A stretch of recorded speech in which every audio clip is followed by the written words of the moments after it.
ಹುಬ್ಬಳ್ಳಿಯಲ್ಲಿ ಶಿಕ್ಷಕರ ದಿನಾಚರಣೆ ಅಂಗವಾಗಿ ಸಾಧನೆಯನ್ನ ಮಾಡಿದ ಶಿಕ್ಷಕರಿಗೆ ವಾಗ್ದೇವಿ ಎಜುಕೇಷನ್ ಸೊಸೈಟಿ ವತಿಯಿಂದ ಶಿಕ್ಷಣ ಶಿಲ್ಪಿ ಎಂಬ ಗೌರವ ನೀಡಿ ಸನ್ಮಾನಿಸಿದ ಕಾರ್ಯಕ್ರಮ ನಡೆಯಿತು. ಹುಬ್ಬಳ್ಳಿಯ ನವನಗರದಲ್ಲಿನ ಈಶ್ವರ ಮಂದಿರದಲ್ಲಿ ಹಮ್ಮಿಕೊಂಡಿದ್ದ ಕಾರ್ಯಕ್ರಮದಲ್ಲಿ ಹುಬ್ಬಳ್ಳಿ ಹಾಗೂ ಧಾರವಾಡದಲ್ಲಿ ಉತ್ತಮ ರೀತಿಯಲ್ಲಿ ವಿದ್ಯಾರ್ಥಿಗಳಿಗೆ ಬೋಧನೆ ಮಾಡಿ ವಿದ್ಯಾರ್ಥಿಗಳ ಜೀವನ ರೂಪಿಸುವಲ್ಲಿ ಪ್ರಮುಖ ಪಾತ್ರ ವಹಿಸುವಲ್ಲಿ ಶಿಕ್ಷಕರ ಮಹತ್ವವಾದ ಹಿನ್ನೆಲೆಯಲ್ಲಿ ಈ ಕಾರ್ಯಕ್ರಮವನ್ನ ಹಮ್ಮಿಕೊಳ್ಳಲಾಗಿತ್ತು. ಇದರ ಜೊತೆಗೆ ಎಸ್ಎಲ್ಸಿ ಪರೀಕ್ಷೆಯಲ್ಲಿ ಉತ್ತಮ ಅಂಕ ಗಳಿಸಿದ ವಿದ್ಯಾರ್ಥಿಗಳಿಗೂ ಸನ್ಮಾನ ನಡೆಯಿತು. ನಾಳೆ ನಮ್ಮದ ಸ್ಟೇಟ್ ಶೂಟಿಂಗ್ ಚಾಂಪಿಯನ್ಶಿಪ್ ನಡೀತಾ ಇದೆ. ಅದಕ್ಕೆ ರಾಷ್ಟ್ರೀಯ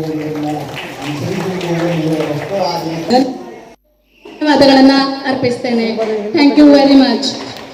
ಮೇಡಮ್ ನೋಡಿ